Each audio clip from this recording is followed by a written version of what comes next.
We're live once again for your weekly dose of your favorite program, Media Monitor. Now, our program seeks to monitor and evaluate media coverage of some of the major news stories throughout this week. I'm Alicia Jali.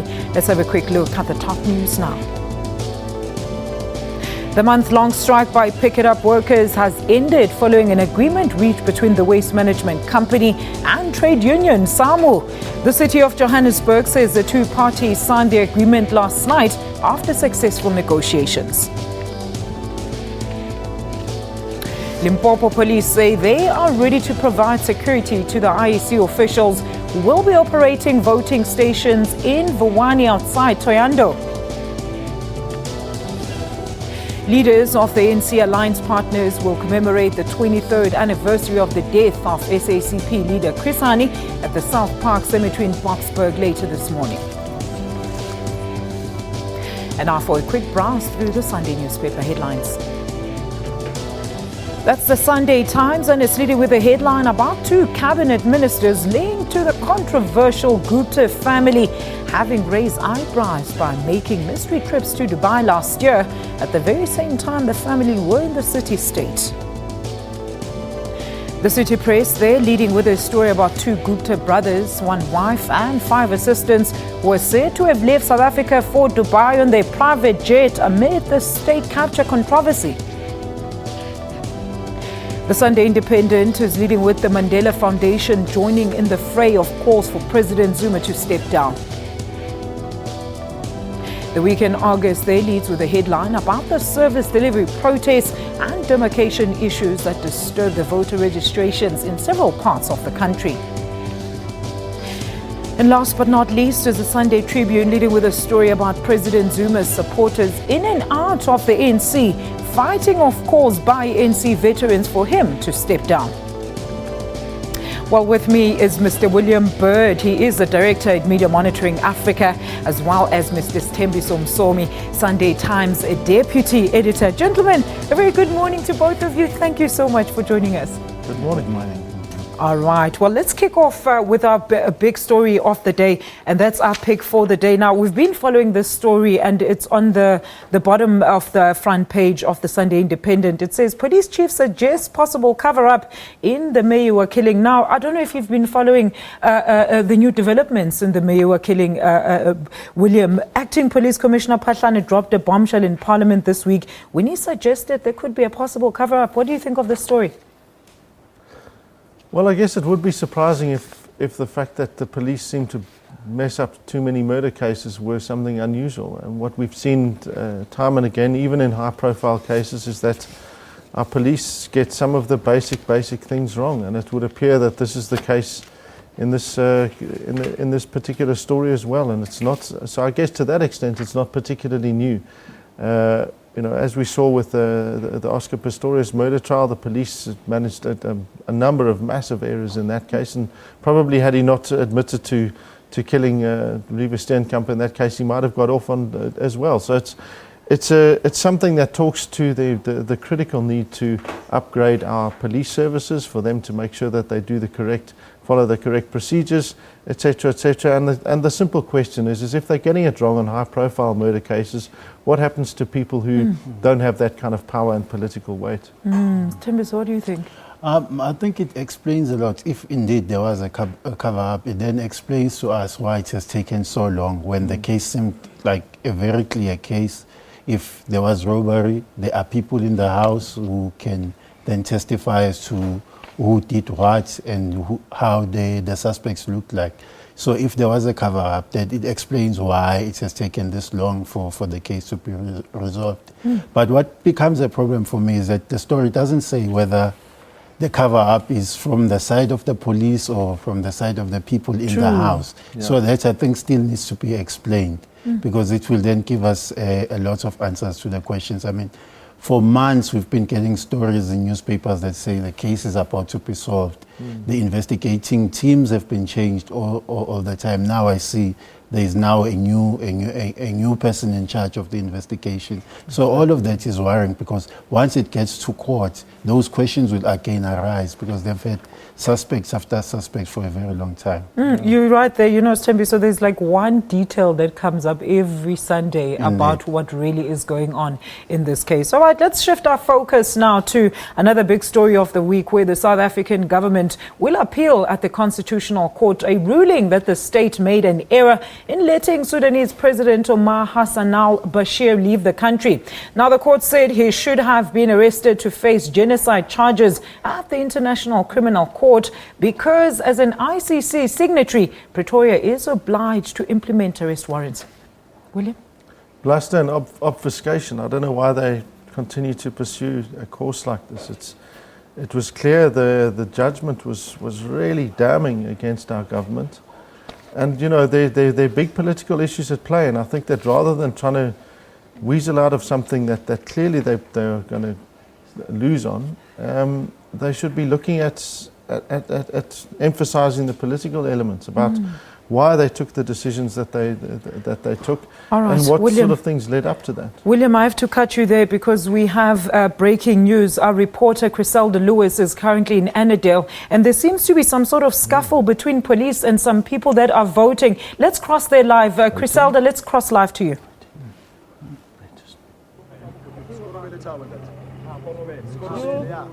Griselda, do tell us what's going on in Annandale. Hopefield registration centre here, where we saw running battles between police just a few minutes ago and the community. The community has been up in arms since yesterday, saying they want proper service delivery in this area, and are saying that they've waited for years, so they're refusing to participate in the registration process. Several people have been injured here at the Hopefield registration centre after the community refused police to go in to the community. As you can see there, if we could just ask our camera person Sam Gao to just pan towards the police there, who are making their way into the community. Most of the group that we saw a bit earlier on have moved inside the informal settlement, and essentially what police are trying to do is to move them from this point near the registration centre, where there's been absolutely no registration yesterday. Let's just show you some of the visuals of some of these gentlemen who have been injured here at the moment. This is Thabo, who's one of the community members. He's been shot on the leg here at the moment. Thabo, if you can just tell us what happened, where were you sitting? You're just one of the people who's been injured in this at the moment. Actually, what's happening here? We are not trying like maybe to make games and stuff or what. What we are doing here, we're trying to expose what is happening around us, because we are here. My family is here for about 90 years around this place. I was shot kneeling down, surrendering when the police say we must go away. I was in my brother's yard. I was just shot for fun. Thabo, the concerns that you have seem to be very legitimate. You're refusing to participate. I see that the violence has escalated here today. Were there promises made that a senior councillor or someone from the provincial government was to come here yesterday? We are being ripped off here because we were like fools here. My great-grandfather used to work here around the farms, Jagfontein and Hopefield area here. So I don't deserve this.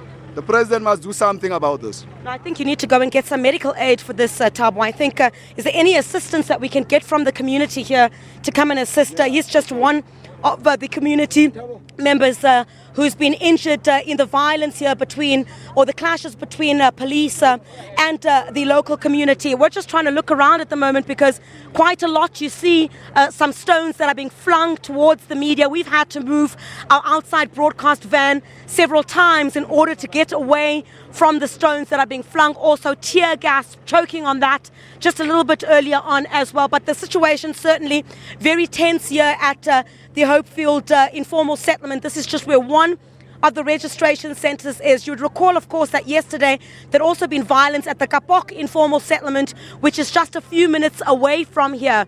The situation seems to be a lot calmer at the Kapok informal settlement this morning, but running battles here. If you could ask our camera person once again to pan towards the tyres here that are continue being burnt in this area.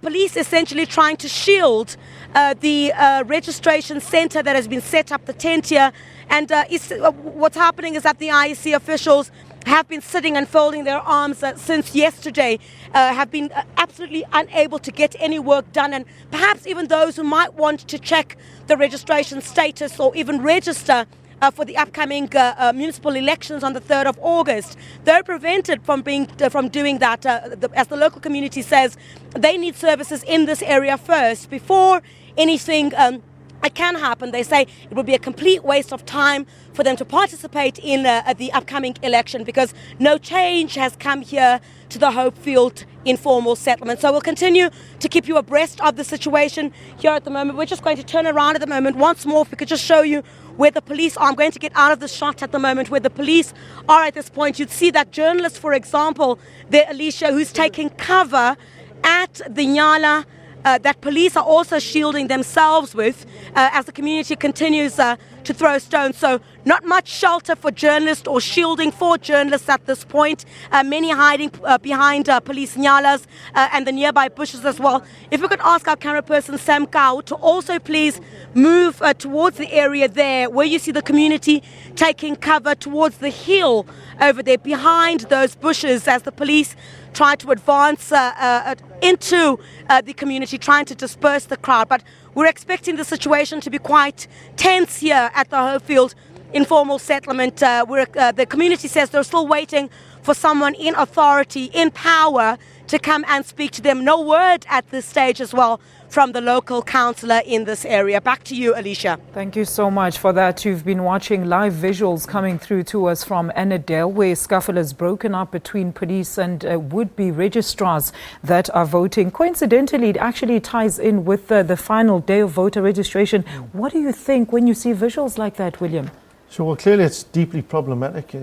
People must be allowed to vote. It's one of the basic rights that we've managed to win in our democracy. So, and you can't vote unless you register. But I think that it raises a couple of issues. It raises the issue of communities that are found to consistently feel that the only way they can respond is to behave in this kind of manner in order to get media to get there. And that talks to a failure in local government structures. It talks to a failure in leadership listening to communities. And I mean, this we see on a national scale in relation to our president as a direct example. So I think it's an isolated incident, which I think we should be grateful for, but it speaks to very big and significant issues that affect all of us. Sthembiso. Yes, I think part of the problem is because when you get to a point where people act violently like they did there, it's because of frustration over a period of time. Yeah. It speaks to failure, as William was saying, it speaks to failure to communicate with communities. That you get to a point where people think that the day when they're supposed to go and check if they are registered, they have to use that to protest, shows that no one is listening to them. And yet they're supposed to have local councillors there, they're supposed to have a provincial government, is supposed to be a national government.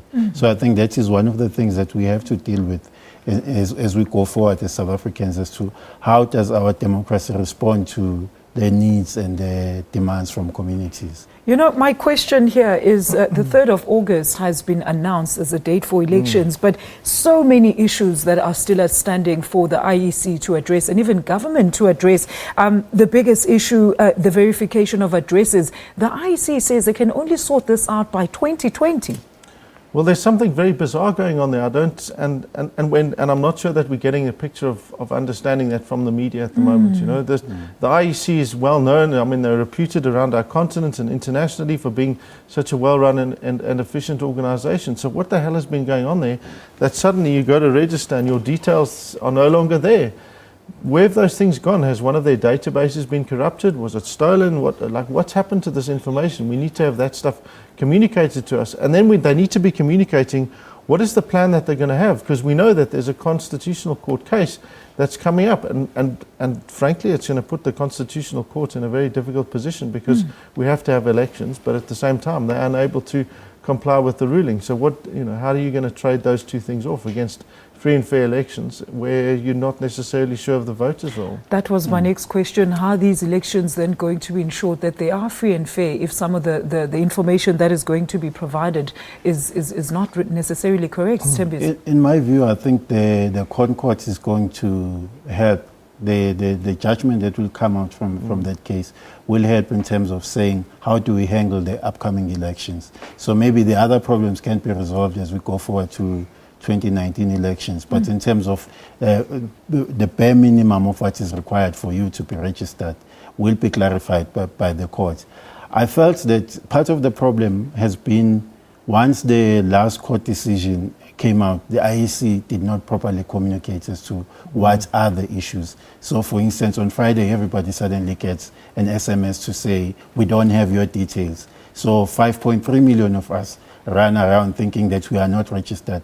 You get to the polling station and they tell you you are registered, your name is here, all the details are here. So I think they panicked, and that is part of the problem, because they needed to communicate this properly. Where there are issues with people's addresses, they have to find a way of how do we do something that is going to be acceptable to everyone, that even if this person does not have a street address, but there is a form that shows that this person lives in that district, in that ward.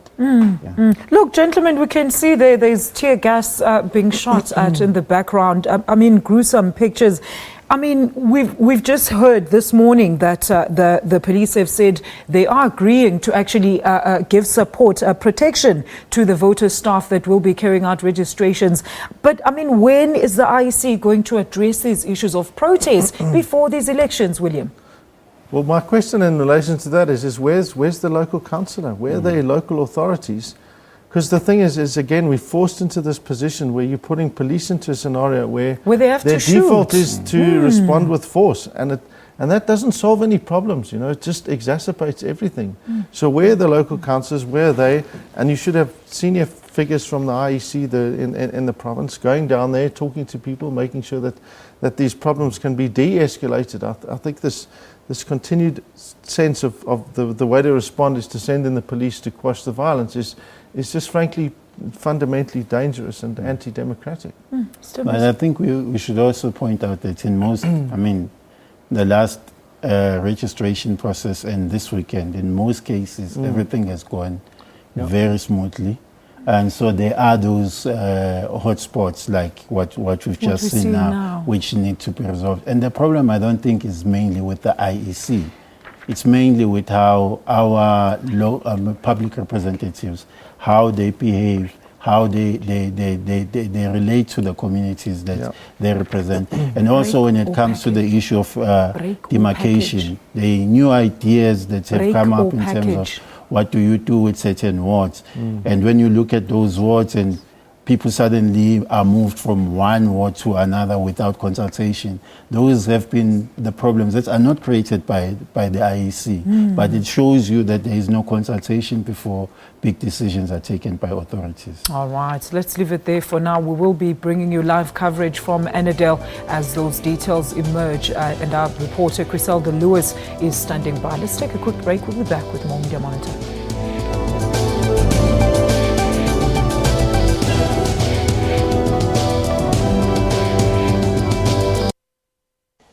Indeed, a lot has been done in implementing Operation Phakisa. I have great pleasure to announce that government has unlocked investments amounting to about 17 billion rand in the ocean economy, thanks to Operation Phakisa. We want our ports to be more efficient and have the necessary infrastructure to service the maritime industry and attract investment. Technology isn't all scary. There's also fun stuff like gaming. Lots of women do play games, whether it's on their phones or their tablets. Then there are Africans who are using new tools to make other people's lives much easier. We typed the whole CV on a small, QWERTY Nokia phone. For all these and other technology and social media news, join me, Spumelele Zondi, every Sunday at 7:30 p.m. Central African Time on SABC News.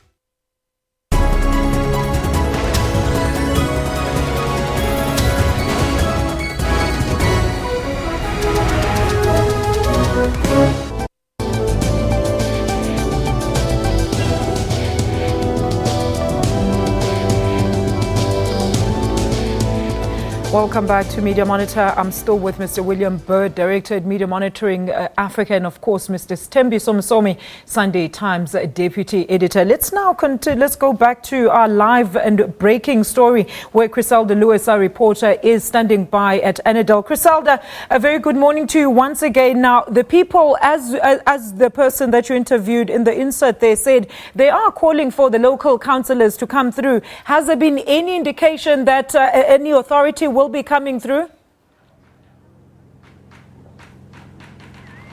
Well, absolutely not at this point, Alicia. What we're hearing is that the local councillor in this area is AWOL, has not been here. And what the residents are essentially saying here at the Hopefield Informal Settlement is that they want the local councillor to be removed, that the local councillor, they claim, has not done anything to advance the development in this area. That's the reason why they're saying they are refusing to participate in the registration process this weekend. They're saying they're not interested in participating in the 3rd of August municipal election. But let me just take you through what's happening here at the moment, Alicia. You can see these are the tyres that continue to be burnt here at the Hopefield Informal Settlement. A very large police presence that is here as well. If we could pan there towards the IEC Centre, the little tent that has been set up there, you can see those IEC officials have been sitting there all morning. The very same picture that we saw yesterday when they've been sitting there under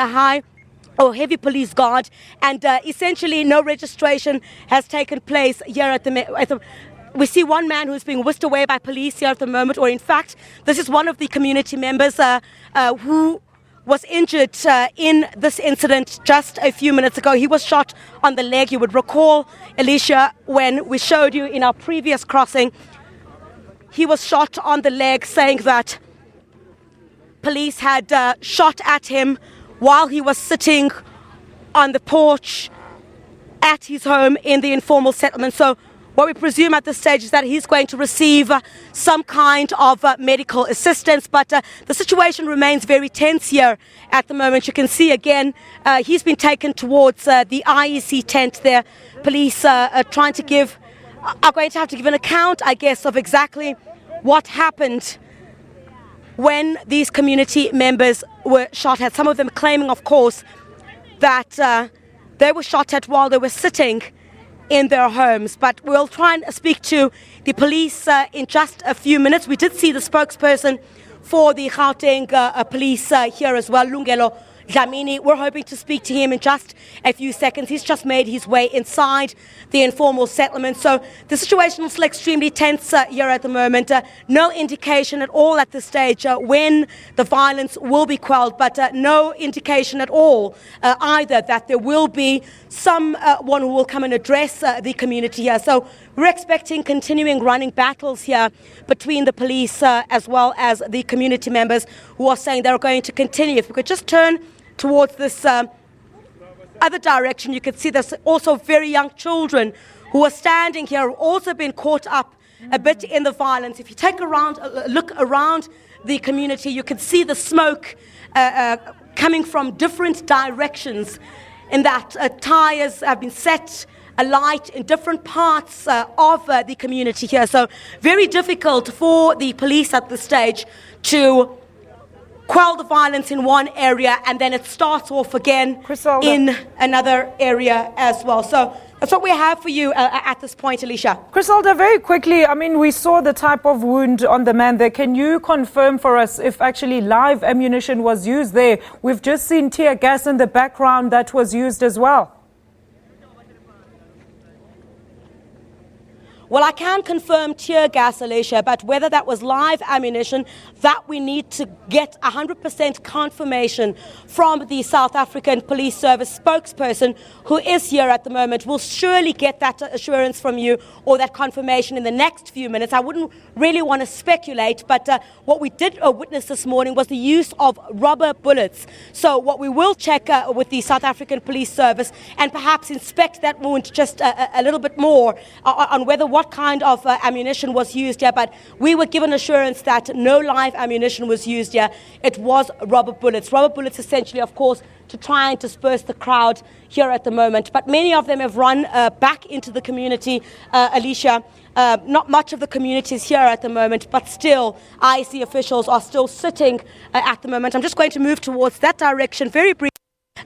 Before you let us go, Alicia, to show you where the community is now gathering. If we ask our camera person, Sam Cow, to just zoom into that direction. The community has now moved quite far from the registration center where we are, but now they're starting to light more tires, set more tires alight.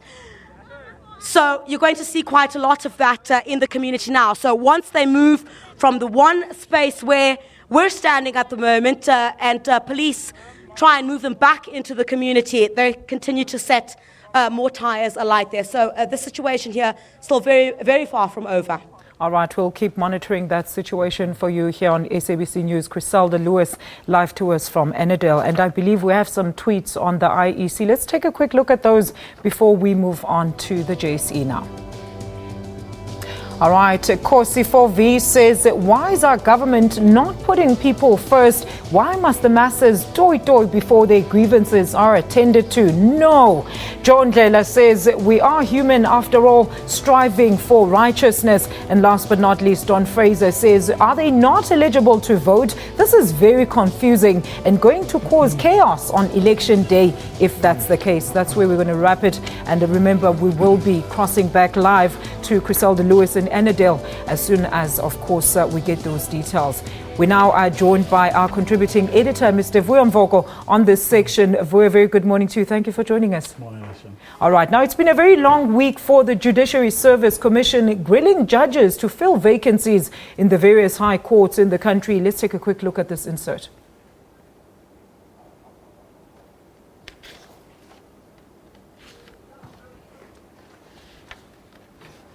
All right, we're not winning on that insert there. But Vuyo, I mean, you were in Cape Town covering this. Tell us about your observations in terms of this process.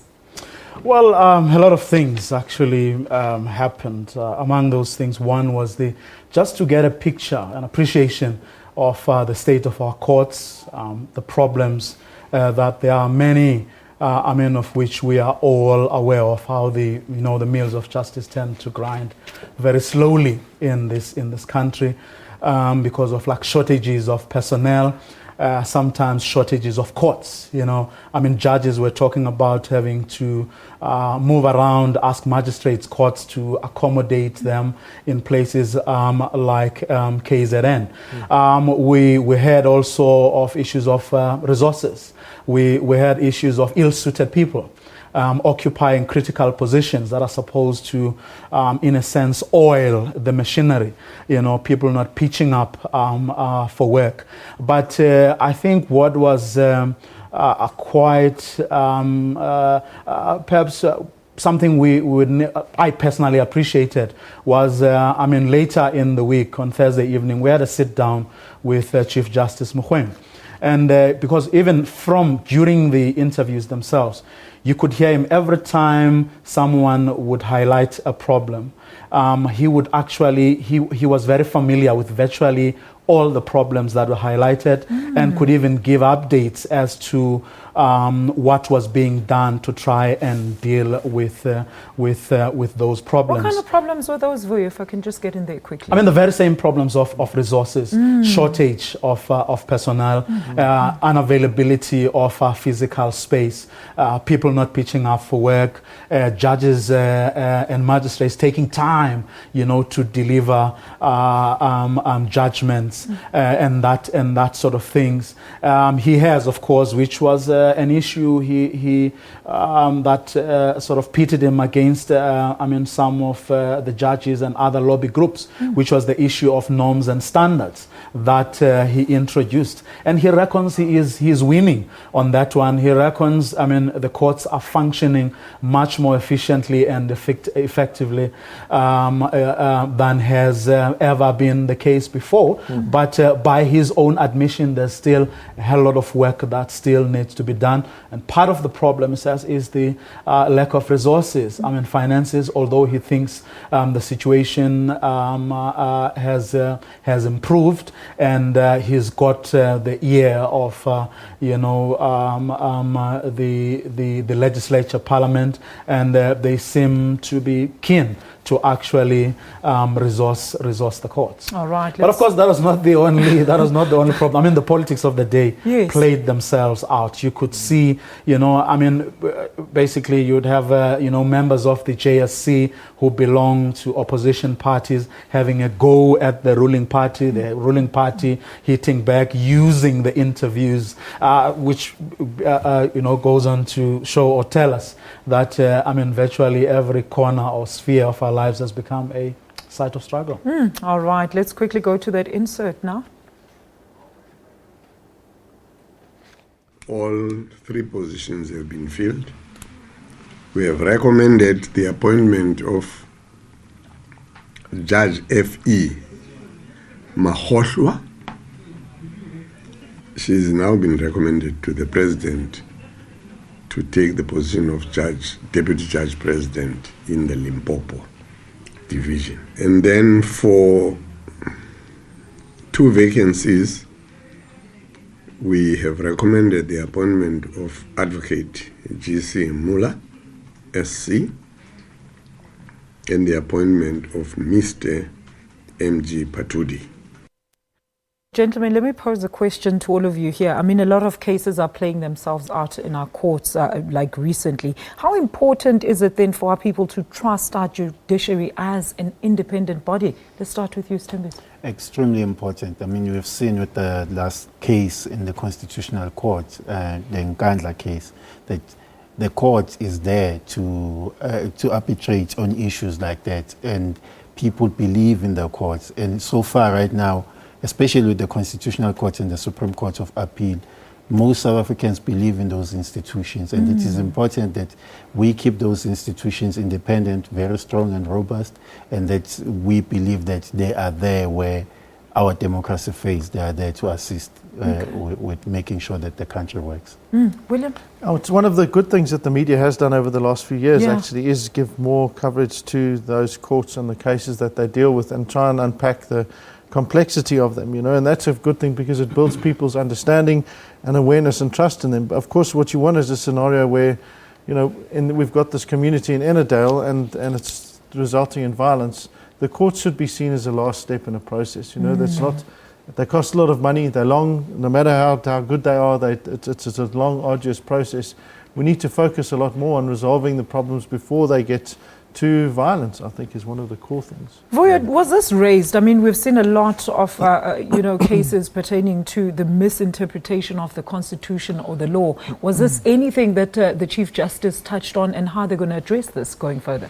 Well, it was a big issue. I mean, right from the start, day one on Monday evening, when they were, the JSC was interviewing candidates for the positions of that are available in the Supreme Court of Appeal. That was a big issue, the issue of independence of the judiciary, the separation of powers. I mean, there were very specific questions from members of the JSC around such issues as, for example, what does a judge do if, even though, the principle, the separation of powers needs to be observed and honored, but what do judges do in a situation where, say, a member of the executive decides to ignore court orders, for one reason or the other. And those things came through quite forcefully, and they were debated in the course of those interviews. And speaking to, the Chief Justice later in the week, he was like, it's very much, it's an issue for them as it is an issue for everyone. But he reckons, so far we've been, there have been moments where people would have thought that things are about to fall apart. But he reckons, I mean, that's healthy, and it's something that we have to deal with. And he thinks that so far we've been able to deal with it. He cites among his examples, for example, the conversations he has had to have with the president and members of the executive, where they came out, addressed the media, and spoke about the issues that they had discussed, and says this thing is not going to end today, it's going to go on, but it's how we handle this, it's how mature we become in handling these issues, but emphasizing the point, but at the end of the day, it is the duty of the judiciary to apply the laws of the land, and that is something that they are determined to do, irrespective of whatever reputation or ill feelings even that may be expressed by other arms of the state or even the general public. Gentlemen, I mean, I know we got cut off while discussing the Al-Bashir case. It's also been taken to the Constitutional Court. And if I can quote there, they're saying that basically they want the interpretation of legislation relating to immunity granted to a foreign sitting head of state properly pronounced by the Court. So we've just been talking about how you reinforce the value and credibility of the justice system. It really helps a lot if you don't have your other two arms deliberately undermining it, which is what this appears to be. We've seen it, excuse me, time and again, where the executive and parliament have flouted and ignored court rulings and proceedings and processes, and they, in doing so, they undermine it. I think their response, for example, to the Constitutional Court ruling recently, while it may have talked about the importance of the Constitutional Court, I don't think that it went far enough in terms of saying, these are the issues and these are the things that it raised, and this is how we need to respect the Constitution. The President talked about it a lot, but I'm not sure that Parliament emphasized it nearly enough, and certainly their behavior in the Al-Bashir case in particular was something that I think served to deliberately undermine the judiciary. Sthembiso. Yeah, I think though that it's not a bad thing that the government has decided to go to the court with this case, because I think certainty is going to assist.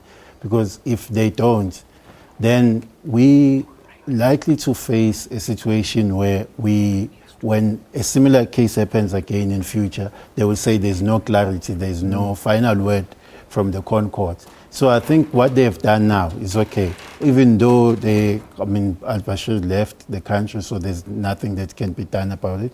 But then let's go to the court and let the courts make a final ruling on the issue. But then government has to show that they do respect court decisions. They have not really apologized to the South African public for the way they handled the whole Al-Bashir matter. They just say he left as if like they had no power to stop him from leaving the country, which is untrue. Your very quick comment before we wrap this up. Well, look, I mean, if the attitude and the things that the Chief Justice said are anything to go by, I think there is hope for the future. I think the judiciary has proved itself and will continue to prove itself that if all else fails, they are determined to make sure that the things work the way they should. And perhaps as a parting shot, I should say, I mean, that interview goes on air on SABC 3 at 7 this evening. All right, with the Chief Justice there saying that his soul is not for sale. That's where we leave it. And we'd like to thank our contributing editor, Vuyo Mvoko, for his contribution on that matter there. We're going to take a very quick ad break. We'll be back with more Media Monitor.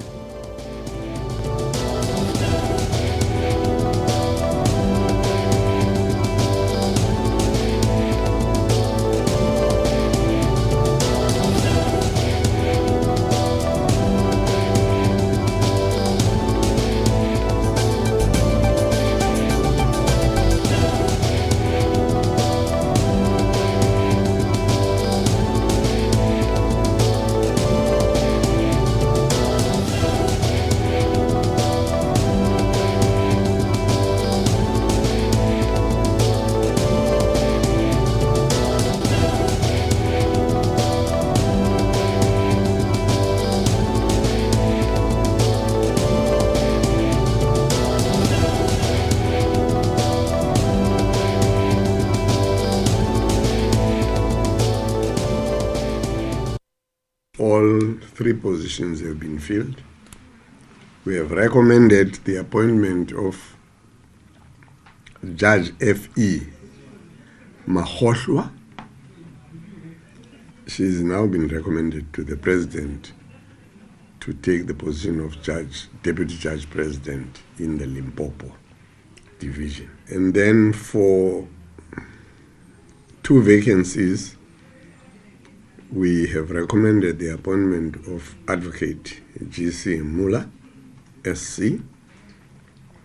and the appointment of Mr. M.G. Patudi. A very good afternoon. You're watching the Midday Report. Lunchtime news amplified. But for now, this is what they call home. Their hope to shift to a higher ground seems to be against the tide. Midday Report provides you with more than just news stories.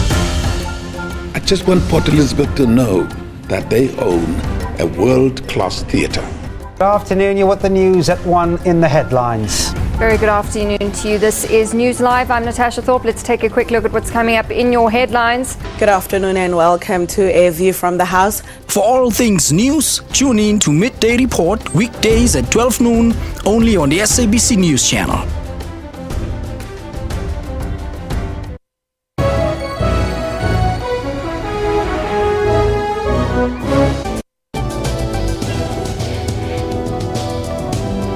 Welcome back to Media Monitor. Now let's move on to another matter. The abuse of police blue lights came under the spotlight once again after allegations that EFF leader Julius Malema drove with police blue lights.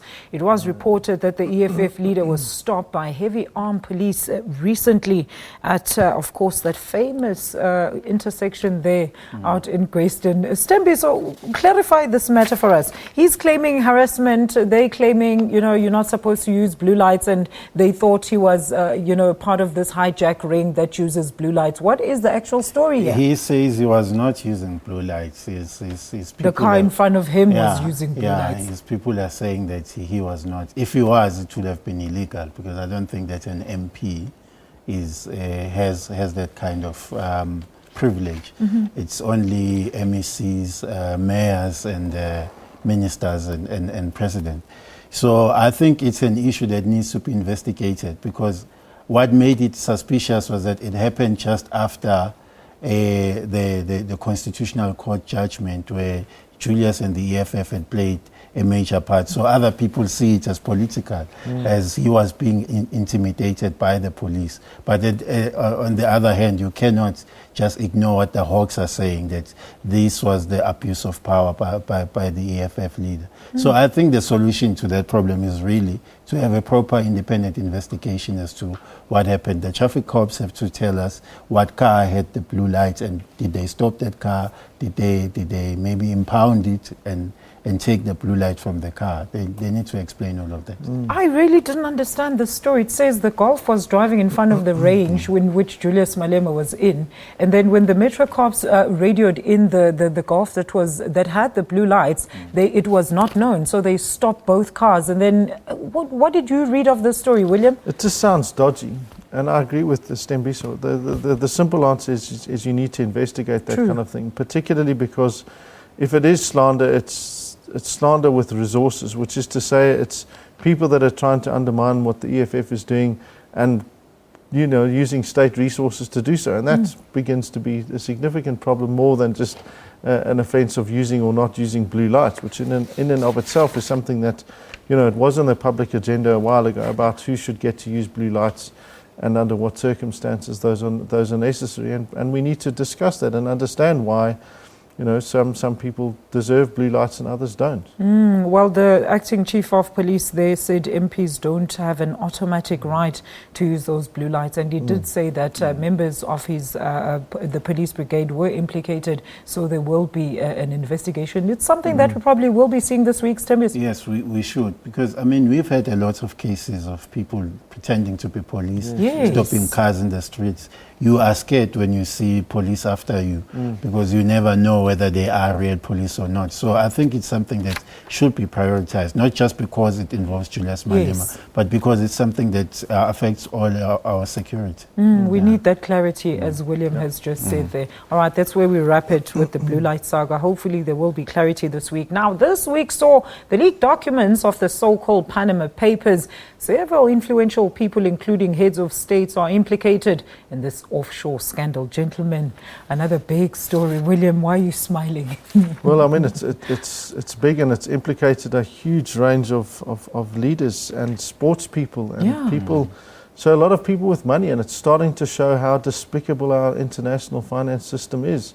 And you're seeing a lot of pressure being brought to bear on a number of presidents. David Cameron now under more and more pressure. Now there's calls for him to resign. So you're getting those. It's just a matter of time before the kind of links to different South Africans are mentioned. And of course, FIFA's name was there, which you would expect. And I mean, if FIFA's name wasn't there, I think we'd all have been surprised, quite honestly, as possibly one of the most corrupt setups ever created. Sthembiso. Yes, I think I was happy to hear the Treasury and SARS saying they are going to look at these issues closely because they want to see what South Africans are there and if there are certain laws that have been broken. And also, indeed, there was a link to Mr. Kulubuse Zuma, who always comes up. Of course, he denies that he did anything wrong there, that he was just linked to a company, which then ended up being mentioned. I think it's an issue that authorities have to look into in detail. Also, there was the case of Fidentia, which affects a lot of workers who lost their money through their pensions, which I think also authorities have to look into this and see whether it is possible to recover the money and that the money be given back to those families in Lesotho, in Mozambique and here who are now without pensions because they lost through Fidentia. Look, gentlemen, why the public interest in this story for South Africans, particularly in this scandal, William? Well, I think there are a range of reasons, partly because of the scale of the challenge and also because it's directly relevant to us, even though many of the people aren't necessarily named, because it is about how much of this crime is internationalized. It crosses borders. You're seeing already more and more stories talking about South Africa's links and role that we play in the DRC.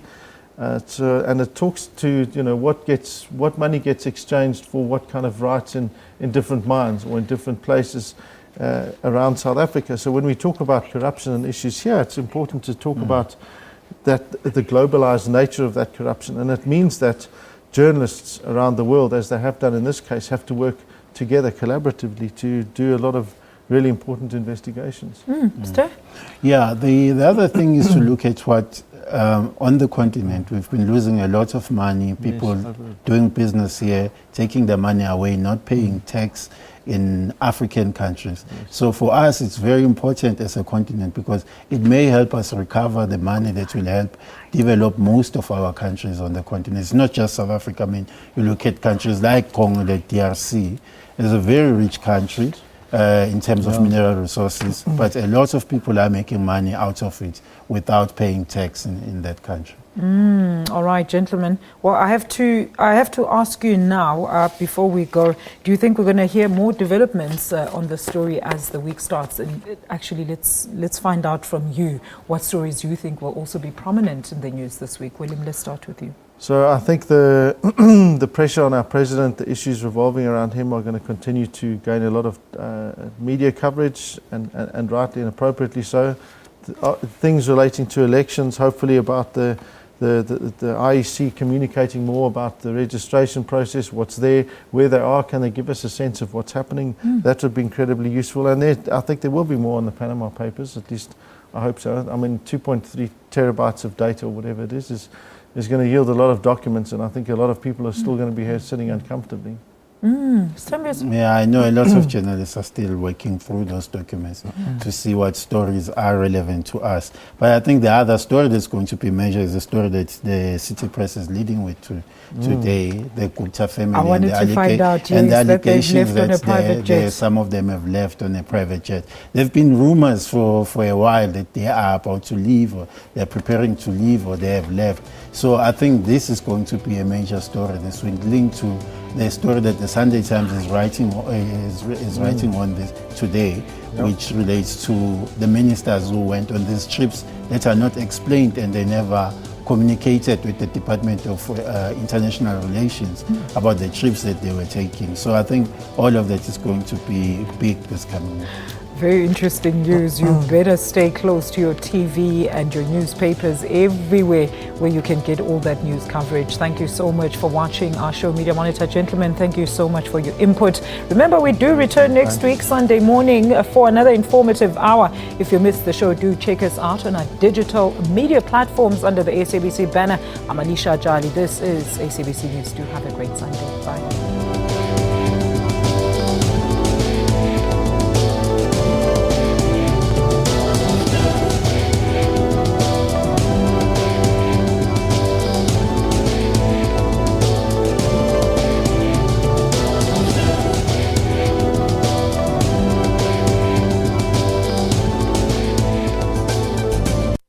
An accident of history that the Minister of Justice speaks on our behalf. Constitutionally speaking, that's improper.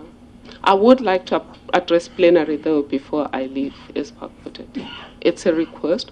But I think the next Public Protector should just never, ever address plenary of the National Assembly through the Department of Justice. Currently, the status of the strike is that it's unprotected and illegal. The strike certificate was issued in October 2014. And it was in the main to deal with contract management, the contract labor issue. That issues are being discussed at a national level as part of a special bargaining forum. That is what the strike certificate was issued for. We have throughout indicated, that there are protocols and processes in which how we deal with disputes within the organization. The problem that we had in the morning is that we only saw an interdict. We didn't see anything else. So we had to verify everything that we had, and we've done so, and we've consulted on those issues. Hence we came and addressed our members on a position that we have been advised on by our legal department, that they must go back to work. We'll go and fight for the matter on the 20th of April in court. The big news is Newsroom. We also stream live on YouTube. Whether you're at home, at the office, or at the gym, wherever you are, Newsroom is right there with you. Bringing you all the latest news, updates, sports, weather, and everything in between. Get all the latest news you need on the go via live streaming on our YouTube channel. That's Newsroom, weekdays at 9 a.m. only on the SABC News channel. There's this perception out there that the DA is a party of the rich, and then, boom, they bring out a mayoral candidate who is very rich. It's interesting that you can expect poor people to really be the leaders. That's when you're looking for trouble. You cannot sit here and deny that the PAC is divided. I can simply say to you, the PAC is not divided. But you are in denial. There are people who are calling here. I'm not in denial. You cannot come and say we must talk unity. Unity with who? With the other PAC no, that held the conference. No other PAC. Here is Mudini Maiba sitting next to you. Yes. He says he's the Secretary General of the PAC. Any other Dick and Tom here can claim. You cannot entertain such a person here. We are not going to deny. Saying he's the Secretary of the PAC. It's not correct. Watch Question Time with me, Mpho Tsedu, Monday to Thursday at 5:30 p.m. on the SABC News channel.